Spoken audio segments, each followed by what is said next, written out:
workers brawl inside the Parliament House. The fight erupts over a debate on controversial proposed legislation.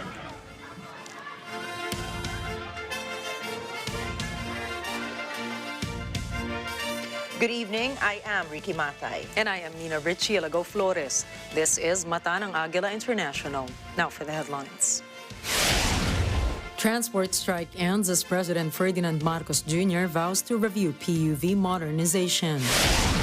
Authorities ban fishing in oil spill-affected areas. Russia calls Nord Stream reports a distraction. King Charles III invites Harry and Meghan to his coronation. And Net25 bagged several awards at Philippine Fashion Trends Awards night.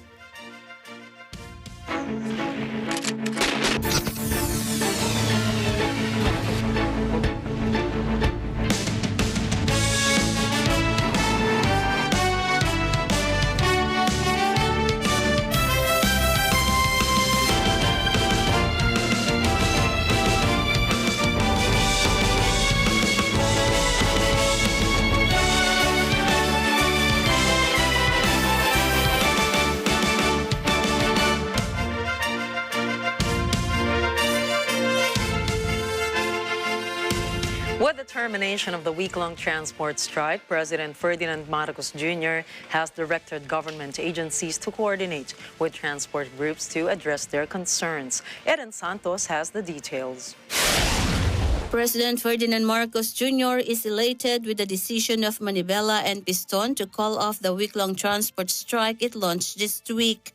In this regard, President Marcos directed the Department of Transportation or DOTR and the Land Transportation Franchising and Regulatory Board or LTFRB to use the deadline extension on December 31, 2023 for the consolidation of the transport groups. The chief executive also directed the two agencies to further study the provisions of Department Order Number 2017-011 or the Omnibus Franchising Guidelines, which transport groups are complaining about. The DOTR and the LTFRB will conduct comprehensive consultations to ensure an orderly implementation of the modernization program.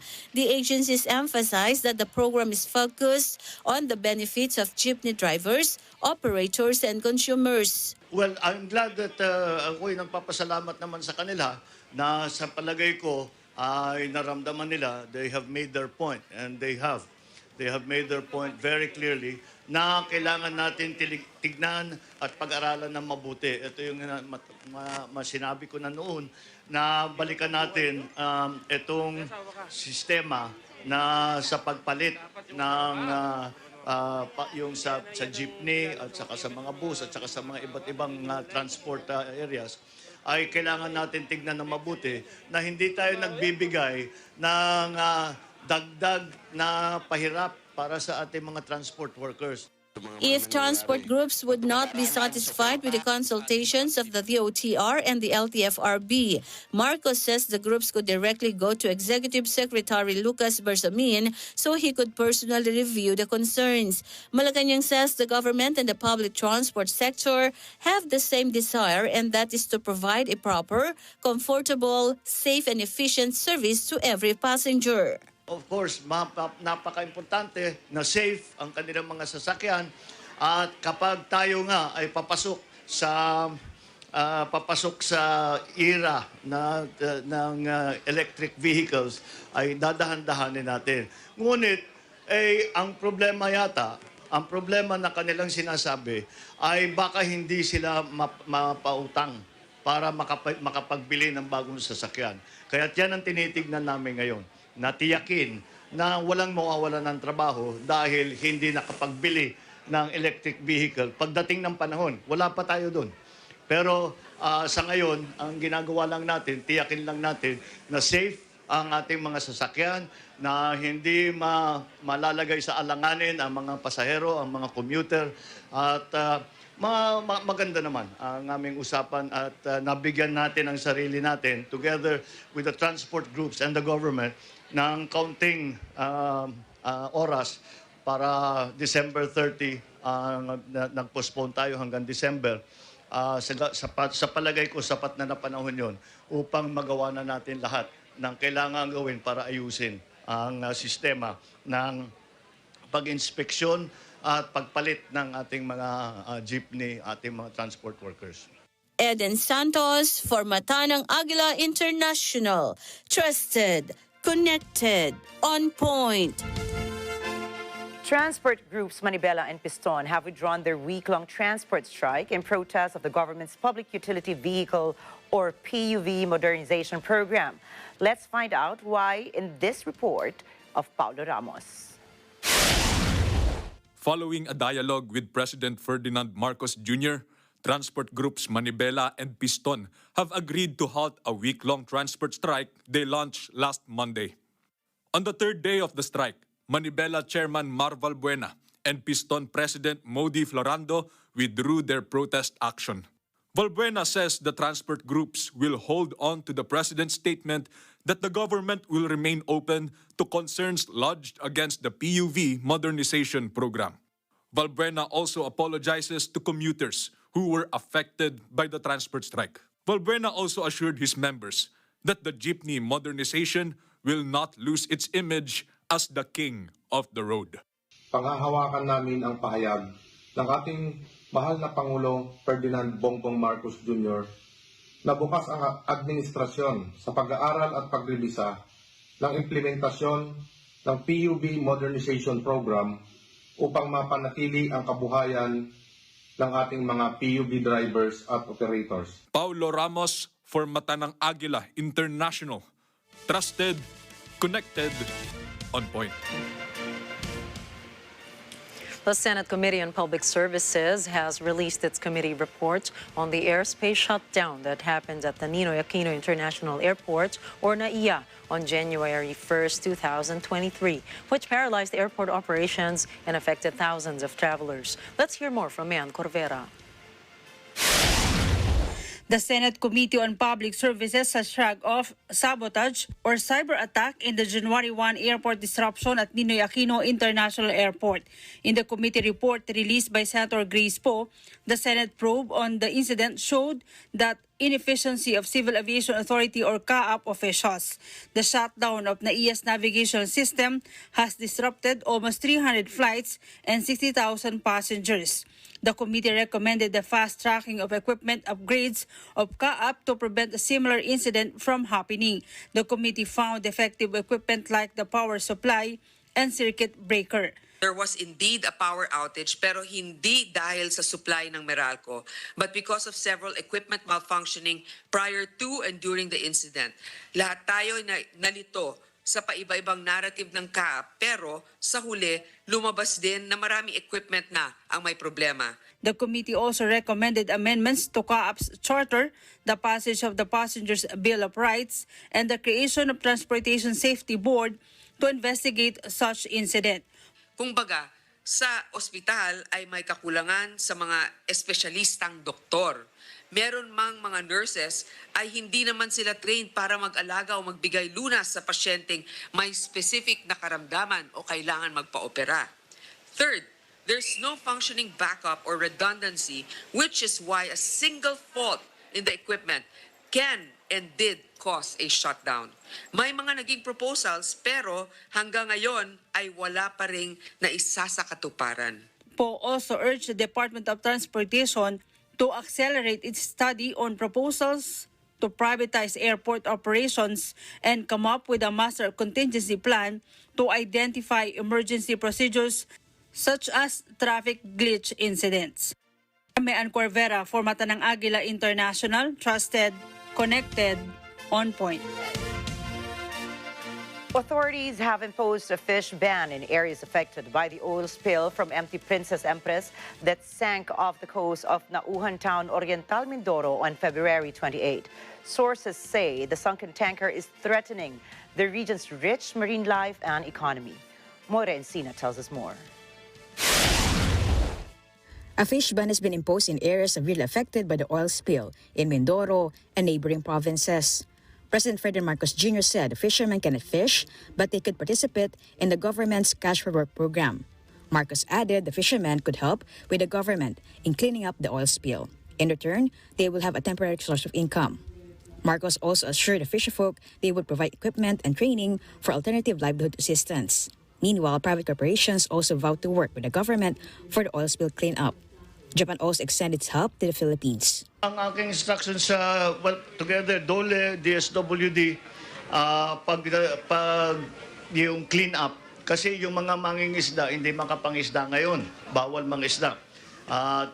Kaya wala silang hanap buhay, pinaltan natin ng cash for work program dahil sila ngayon ang maglilinis. At binabantayan namin ng gusto.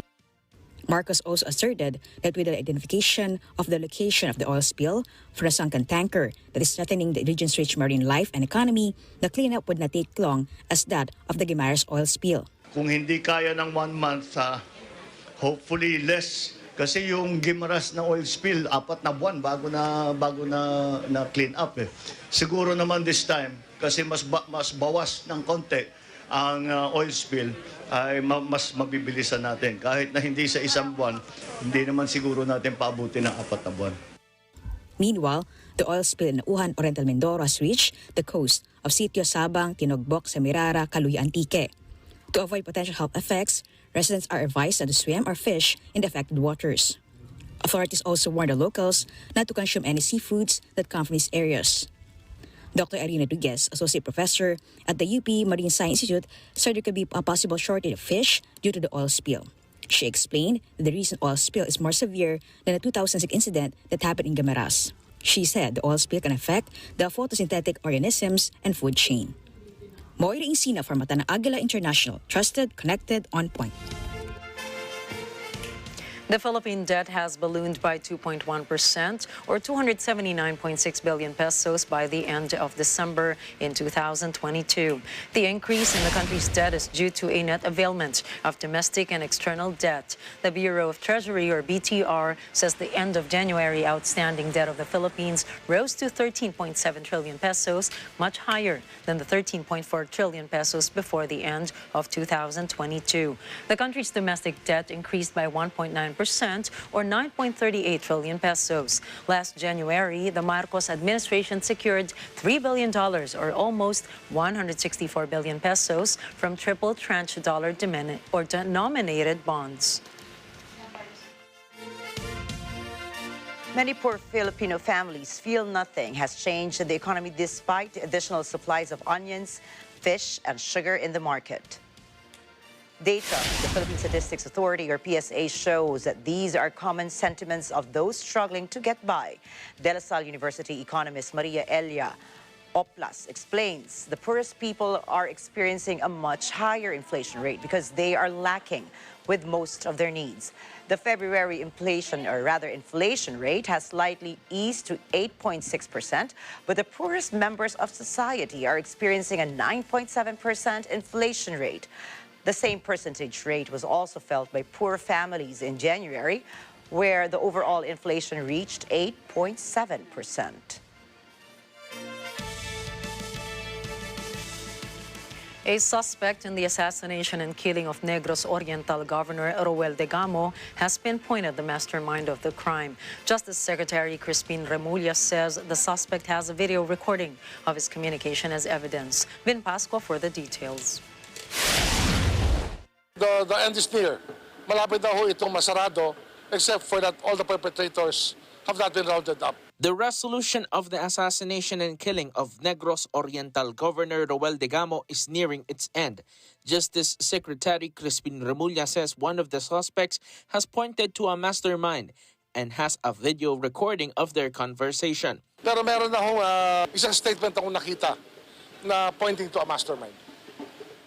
Walang motive na sinabi, pero yung kausap nila was on video. A live conversation happened on video with a person na tinuturo. But Remulla clarified that the statement of the arrested suspect needs to be evaluated. However, he is confident that the video recording has weight in the case.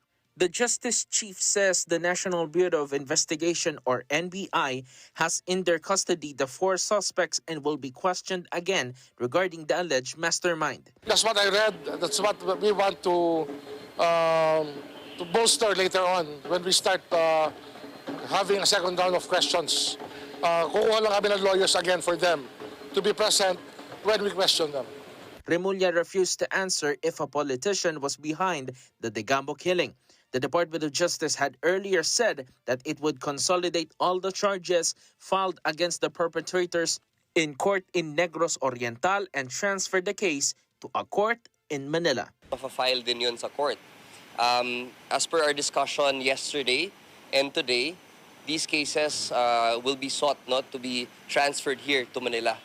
Again, to prevent any bias or prejudgment if ever there is, in a place where political struggle is very evident. Vin Pascua reporting for Mata ng Agila International. Trusted, connected, on point. The Philippine National Police, or PNP, has relieved from their position all members of the Bayawan and Santa Catalina Police Force in Negros Oriental following the slaying of Governor Roel Degamo. Amid the series of violence targeting government officials, some local chief executives asked the PNP to provide them with additional security. Randy Bernardino for the story.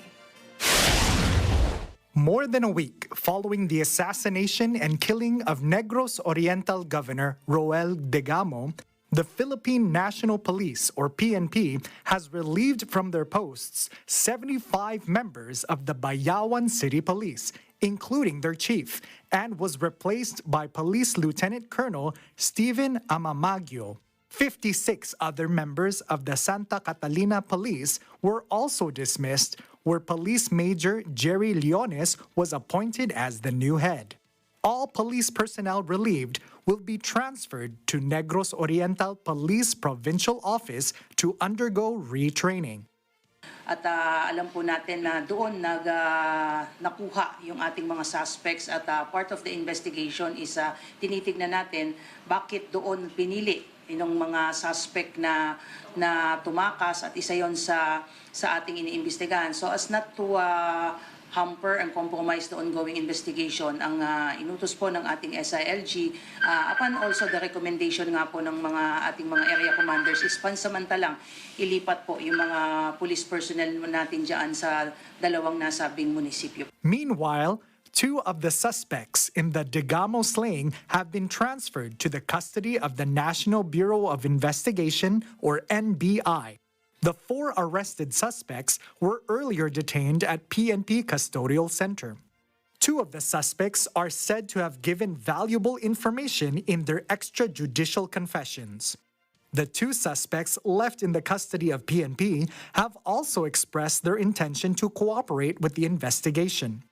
Yun po yung titimbangin ngayon ng NBI na kung mako-corroborate po nung kanilang statement doon pa sa mga hawak na ebidensya po ng SITG ay nasa poder po ngayon ng prosecution ng DOJ kung paano po ipapaliwanag sa korte dahil ang korte rin po at the end ang magdidesisyon kung sila po ay po pwedeng i-discharge as state witness po. Amid the series of violent attacks on elected officials, some local chief executives approached the PNP to provide them additional security. The request was personally submitted to Interior and Local Government Secretary Ben-Hur Abalos in a meeting at Camp Crame. PNP field commanders continue assessing their area of responsibilities to identify the areas where intense political rivalries exist and can be considered as hotspots. Randy Bernardino for Mata ng Agila International. Trusted, connected, on point. Coming up, protests over pension reform bring France to a standstill. Former U.S. President Donald Trump demands $50 trillion in COVID reparations from China. And King Charles III invites Harry and Meghan to his coronation. These stories and more when Mata ng Agila International returns.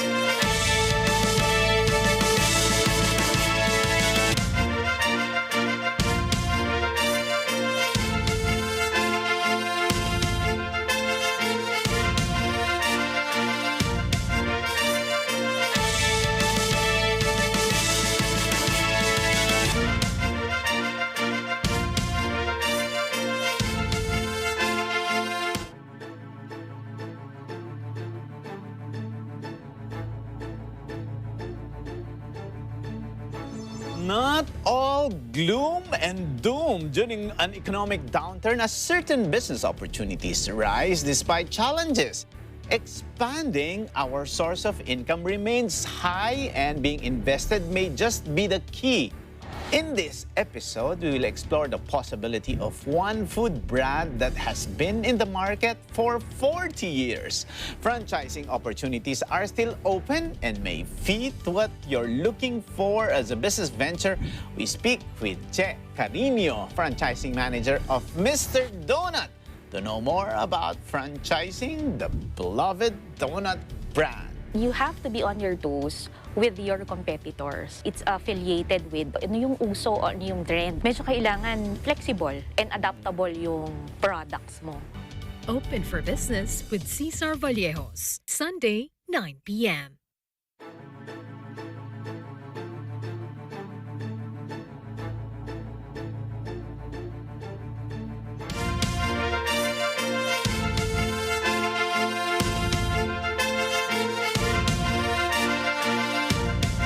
Welcome back to Matanang Agila International. Georgian lawmakers engage in fistfights over a debated bill on foreign agents. The brawl broke inside the parliament building in the capital of Tbilisi. Protests rise as it would affect local media outlets and legal entities with above 20% of income from abroad. The drafted legislation labels them as agents of foreign influence. Authorities deploy police to monitor the situation. Thousands of protesters overran the streets of France Tuesday. This is exactly what labor leaders had pledged would happen. Unions delivered on the promise to bring the country to a standstill. They clogged up roads to show their disapproval of President Emmanuel Macron's pension reform. He plans to push back the retirement age from 62 to 64.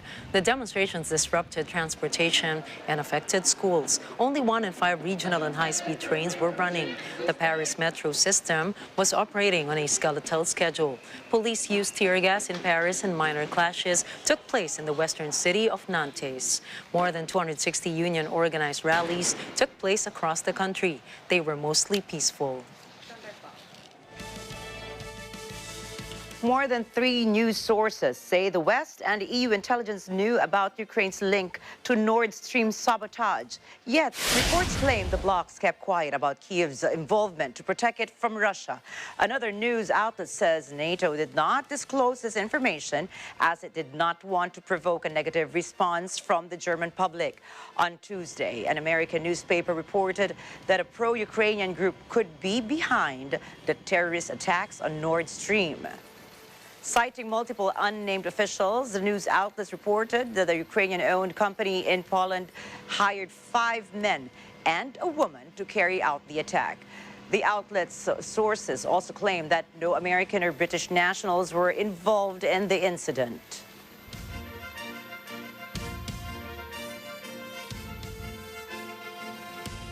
Defense Minister Oleksiy Reznikov asserts the Ukrainian government was not involved in the Nord Stream sabotage. For me, it's a little bit strange story because it's not. This story is nothing with us, and I think that investigation of official authorities will describe every details. Because it's like a compliment for our special forces, but this is not our activity. Meanwhile, sources say Kyiv is facing a critical shortage of ammunition against a grinding Russian offensive in Bakhmut. NATO Secretary General Jens Stoltenberg and EU defense ministers also warn that Bakhmut may fall into Russian hands soon. However, they claim this event does not necessarily reflect any turning point of the war. Stoltenberg explains that Bakhmut's fall only highlights that they should not underestimate Russia. And again, priority number 1, it means air defense systems and also ammunition, and again ammunition. That's why I support strictly the initiative of my friend Hanna Pevkur about the 1 million ammunitions for 155mm artillery systems, and exactly more tubes for that, and infantry fighting vehicles for Iron Fist, more tanks like Leopard. Russia believes media reports on the Nord Stream sabotage are a coordinated effort is a distraction. Kremlin spokesperson Dmitry Peskov says the authors of the attack want to divert attention. He also points out that it is questionable that U.S. officials assume anything without an investigation. In September 2022, a series of bombings destroyed the twin pipelines of Nord Stream. These pipelines are essential to Europe since it carries natural gas from Russia.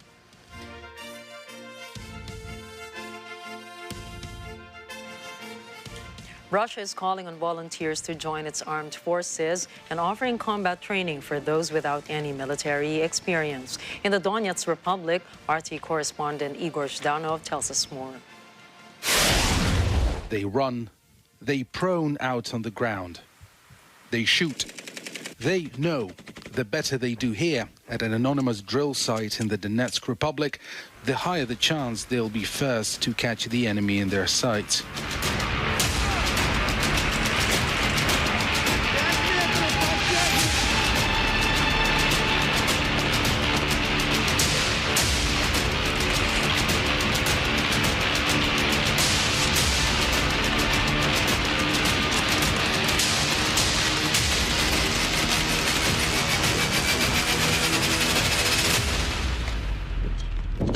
The fighters of the Russian Special Forces unit, Viking, they're making ready. Basically, they're teaching Russian volunteer fighters in the Donbass, preparing them for some very difficult combat that they're expected to face later in this war.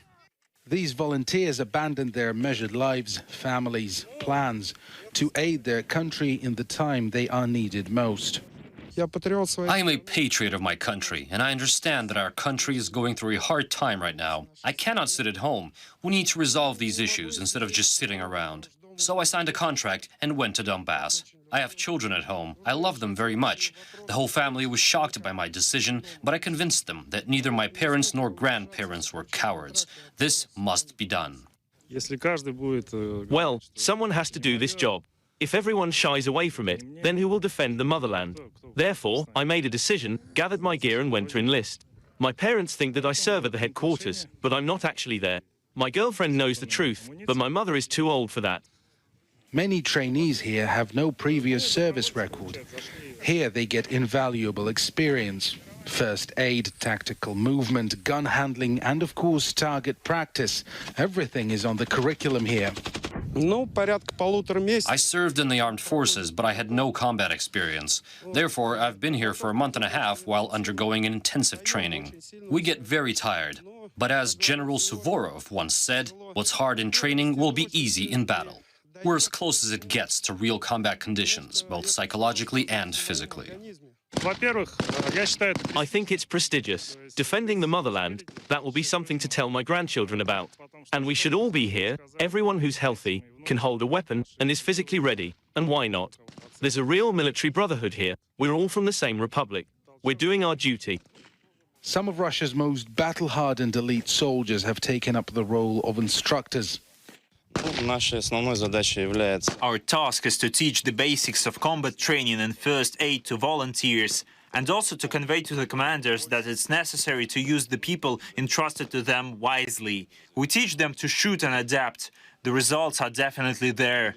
This training helps to minimize losses. Our main goal is to save lives.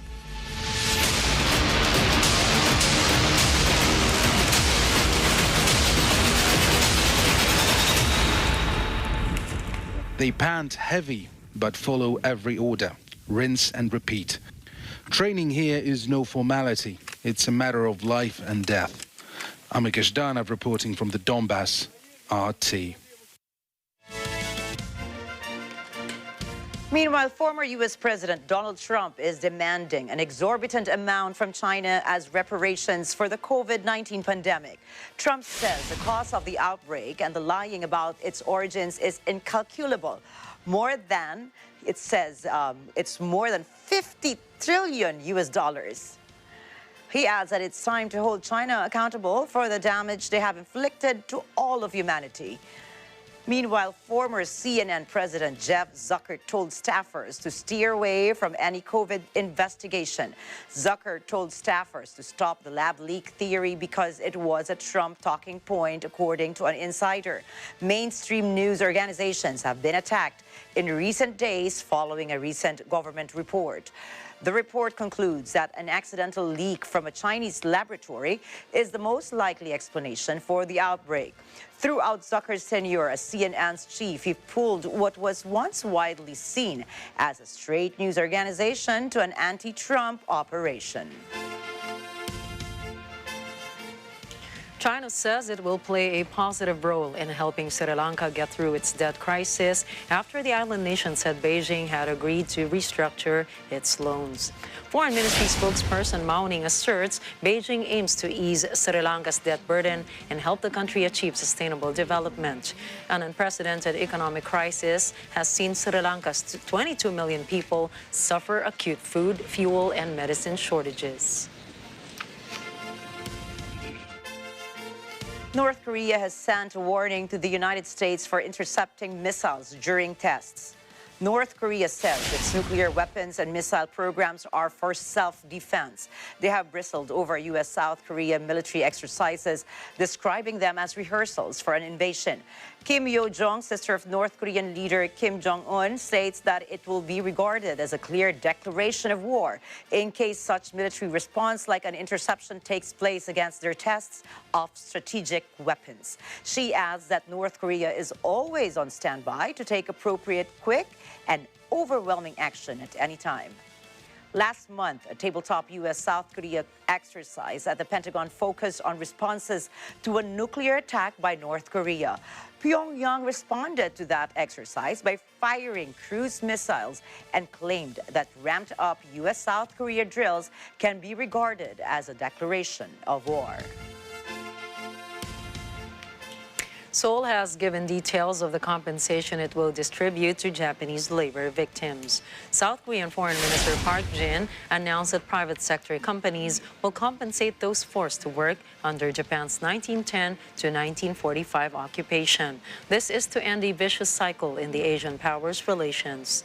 Opposition lawmakers slammed the move as a day of shame by capitulating to Tokyo. The humiliating resolution contravened a 2018 South Korean court ruling ordering Japanese companies to pay reparations to 15 victims, none of whom have been compensated yet. U.S. President Joe Biden hailed the move as groundbreaking after reportedly pressuring both countries to reconcile strained relations.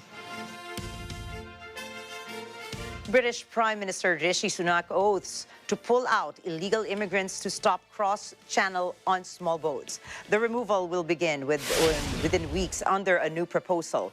England reports the arrival of more than 45,000 migrants on small boats last year. Sunak announces that anyone who arrives in the UK illegally will not receive asylum under the draft law. He also vows to reclaim control of the UK's borders once and for all.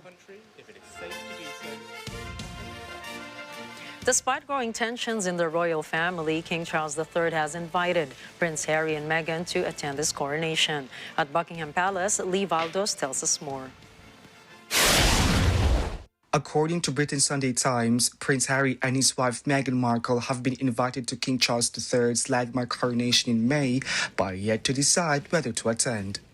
The California-based couple, who quit the British monarchy in 2020 amid growing internal tensions, recently received email correspondence from His Majesty's office regarding the coronation, a spokesperson for them told Sunday Times.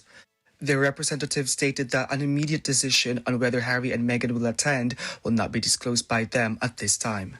The report comes with Harry increasingly estranged from his father, brother Prince William, and the rest of the family after exposing the extent of their fractured relations in a book, Netflix documentary, and numerous interviews.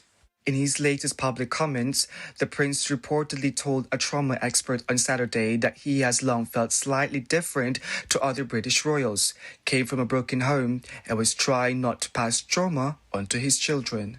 Meanwhile, King Charles, who ascended to the throne upon Queen Elizabeth II's passing, will be formally crowned king in a pomp-filled ceremony on May 6 to be attended by dignitaries from around the world and watched by billions.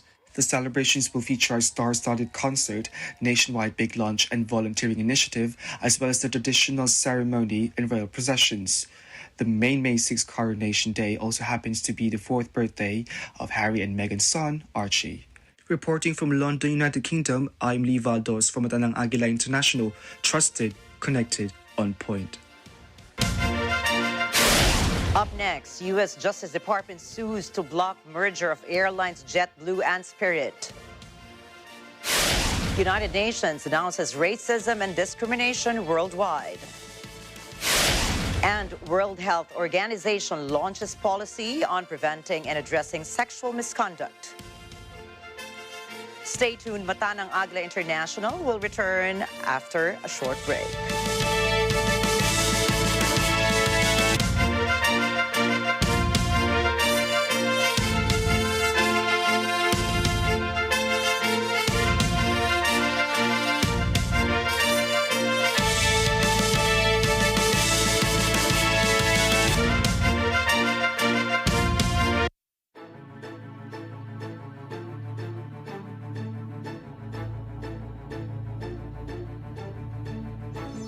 Sunod sa Counterpoint, ano nga ba ang katotohanan sa likod ng sugar import fiasco?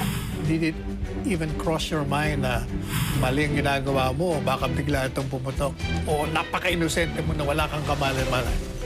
Alamin natin mula mismo kay Yusek Leo Sebastian. Noon naman sa Senado, ang tingin ko naman si pagkakataon na sana ilabas yung katotohanan. Kasama si Attorney Sal Panelo at Department of Agriculture Undersecretary Leocadio Sebastian sa Counterpoint tuwing Miyerkules alas 10:30 ng gabi dito sa Net 25. Naku, isa pa yan. Isa pang SS. SS is super sweet.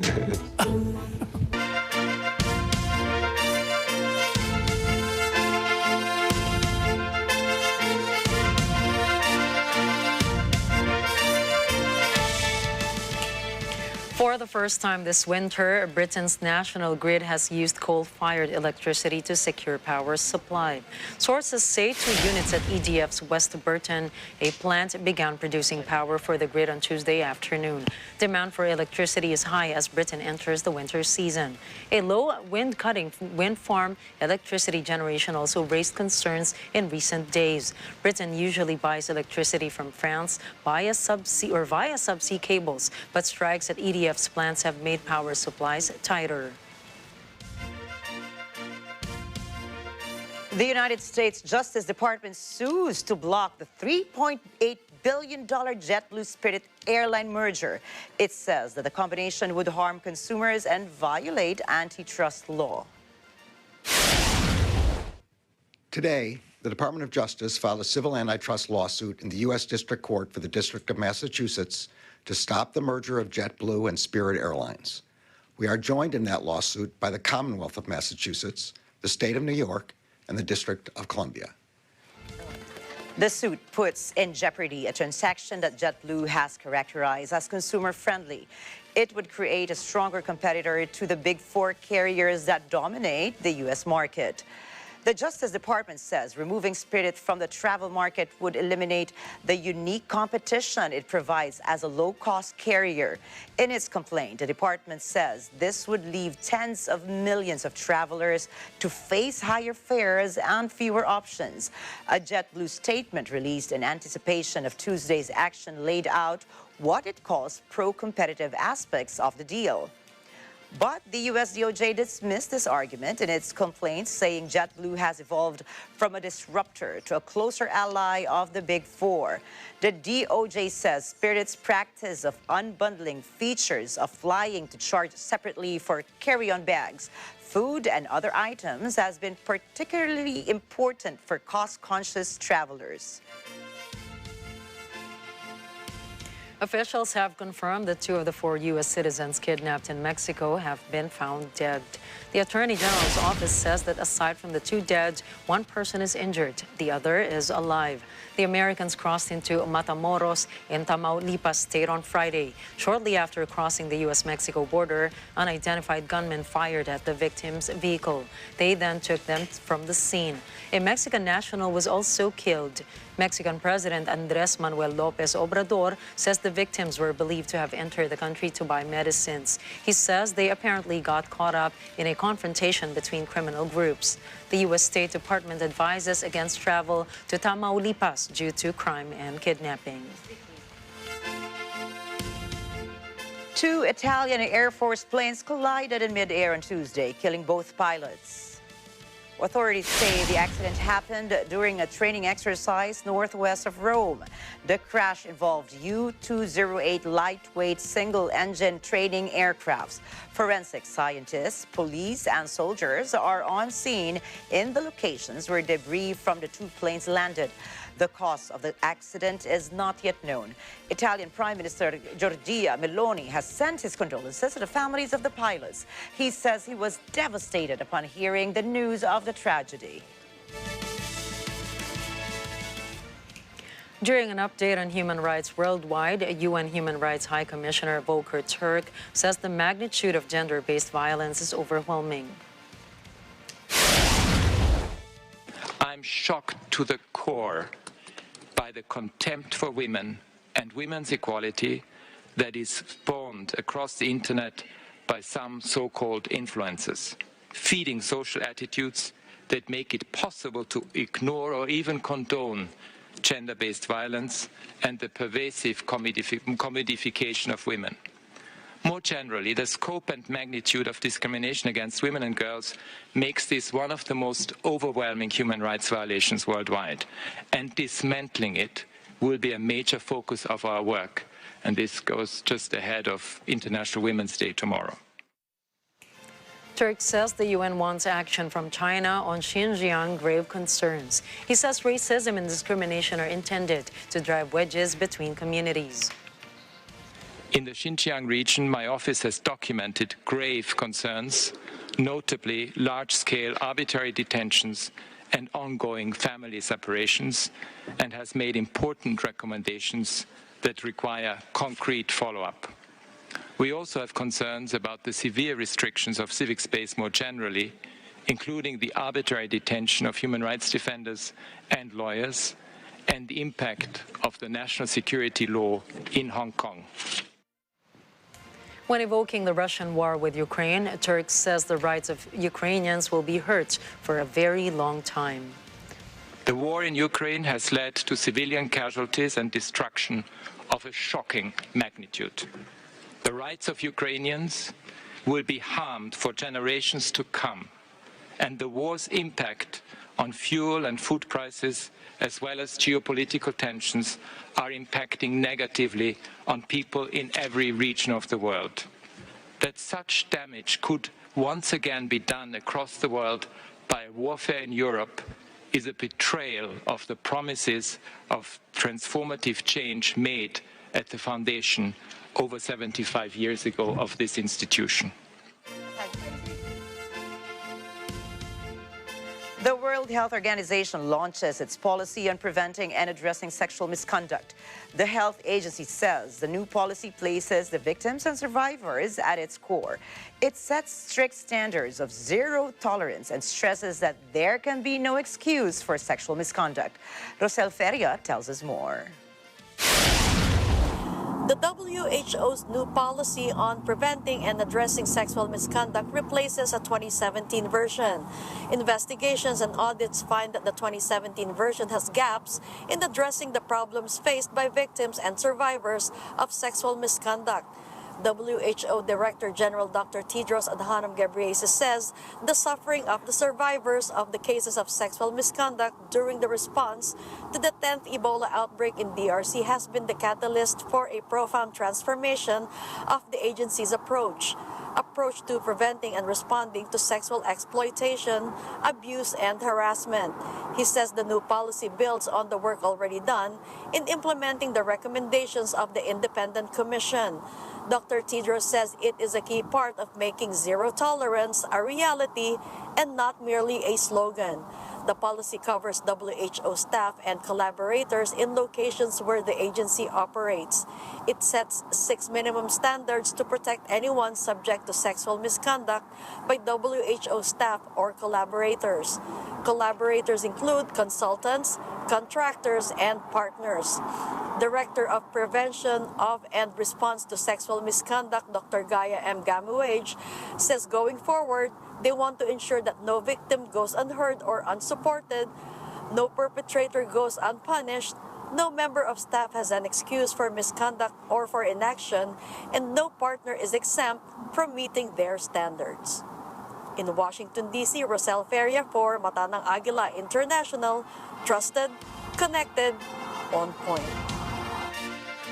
A Thai court has jailed a vendor for selling satirical calendars of yellow rubber ducks, defaming the royal family.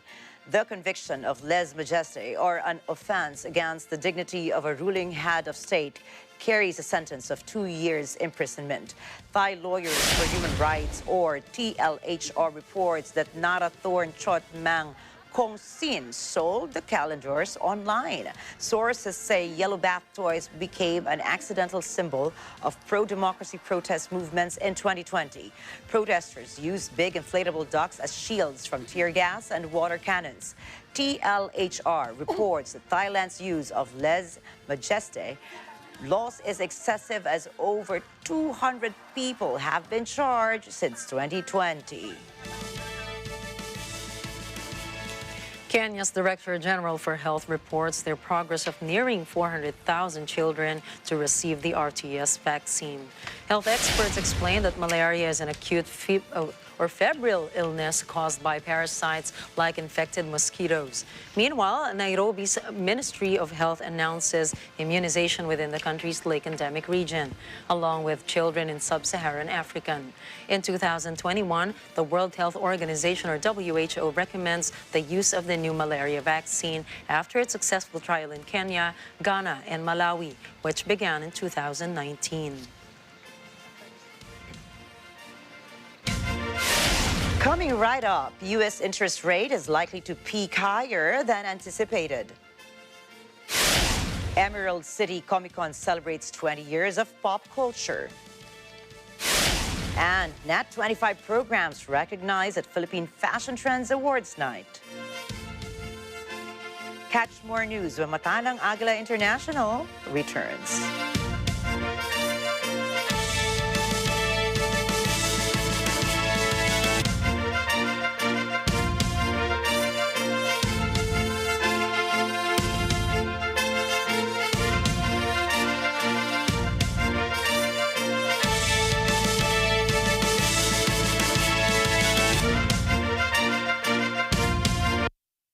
Sa dami ng problema, parang ang hirap ng huminga, di ba?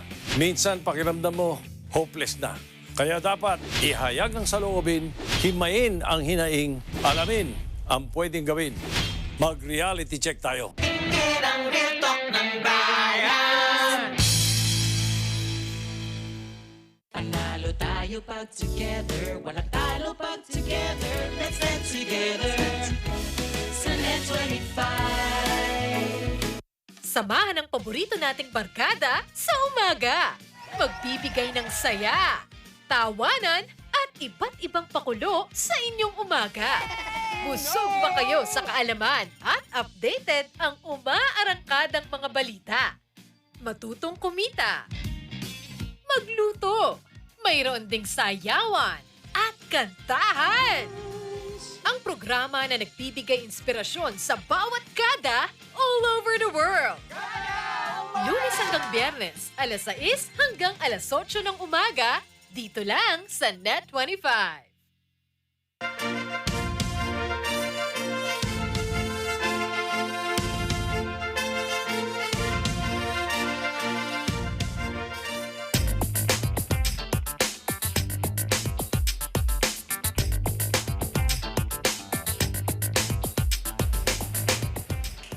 U.S. chip maker NVIDIA plans to sell its technology to Huawei. The sale may foil if the U.S. proceeds with its tax share restrictions on Chinese firms. A Washington contractor says that the proposed amendment would highly affect NVIDIA's economy. Meanwhile, NVIDIA's spokesperson declines to mark any comments on the document. It also adds that the Chinese market shows great opportunity for the U.S. semiconductor industry.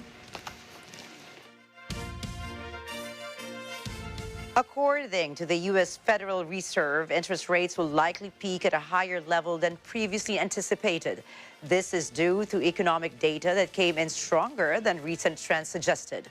Federal Reserve Chair Jerome Powell notes that January figures for employment, consumer spending, manufacturing production, and inflation point to a partial reversal of earlier softening trends. Powell says this was likely due to unseasonably warm weather. He adds that if the totality of the data were to indicate that faster tightening is warranted, they would be prepared to increase the pace of rate hikes. He says restoring price stability is crucial. Restoring price stability is essential to set the stage for achieving maximum employment and stable prices over the longer run. The historical record cautions strongly against prematurely loosening policy. We will stay the course until the job is done.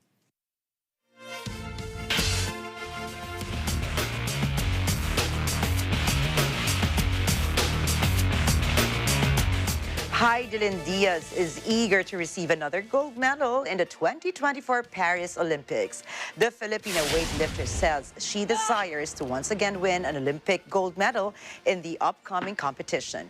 Heidelin adds she will pour all of her efforts to win. She also advises her co-athletes not to surrender from reaching their dreams. Diaz received 1 gold medal in 2021 and 1 silver medal in 2016 throughout her Olympic career.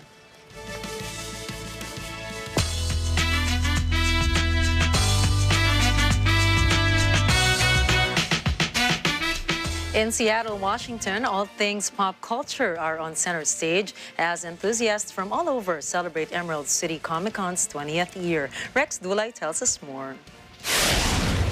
It's that time of the year again when comic book enthusiasts from all over the world gather in Seattle to celebrate their love for all things nerdy. This year's Emerald City Comic-Con promised to be bigger and better than ever with a brand new venue, wide range of activities and events, and attractions that are sure to delight fans of all ages.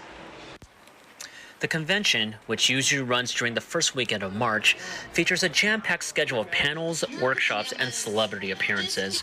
Fans will have the chance to meet some of their favorite comic book writers, actors, and artists, as well as attend panels on topics ranging from cosplay and fan fiction to the latest trends in comics. One of the highlights of the event is the actual venue where the convention is being held. The new edition of the Summit Building at the Seattle Convention Center hosts the 20th anniversary of Emerald City Comic-Con. It's a big, wide open space. They have so many floors of amazing exhibits, and just so much to see and do. Emerald City Comic-Con 2023 also features a wide range of exhibitors and vendors, offering everything from rare comic books and toy collectibles. Fans can shop for merchandise, get autographs and photos with their favorite stars, and even try out the latest board games and video games. Overall, this event delivers an exciting and unforgettable experience for fans of all things pop culture. There's a lot of people gathered here today that have very similar interests, and it's a very comfortable and safe atmosphere to share your hobbies, and so it's a lot of fun, and everyone here is just really nice, and it's really fun to talk to everyone. Whether you're a die-hard comic book fan, a casual viewer of TV shows and movies, or just someone who loves to geek out or people watch, there is something for everyone at Emerald City Comic-Con 2023. Reporting from Seattle, Washington, Rex Dulay for Mataang Agila International. Trusted, connected, on point. Net 25 programs and personalities were recognized at the Philippine Fashion Trends Awards Night. Kada Umaga earned Outstanding News and Talk Show of the Year. Saganang Mamamayan won for Most Outstanding Public Affairs of the Year. ASPN or Ano sa Palagay Nyo won for Most Exemplary Public Service of the Year. And ito ang tahanan bagged Noontime Talk Show of the Year award. Mata ng Agila Primetime earned the Remarkable Broadcasting Show of the Year, and Responde Mata ng Mamamayan won for Outstanding Public Service of the Year award. Net 25 programs remain relevant to Filipinos not only by providing significant news but also public service and education.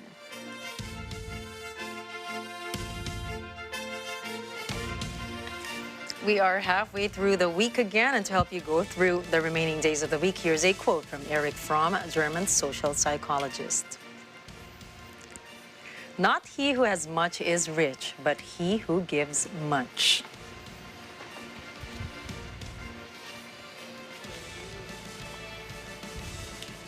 And that brings us back to one of the first lessons we learned as kids, no?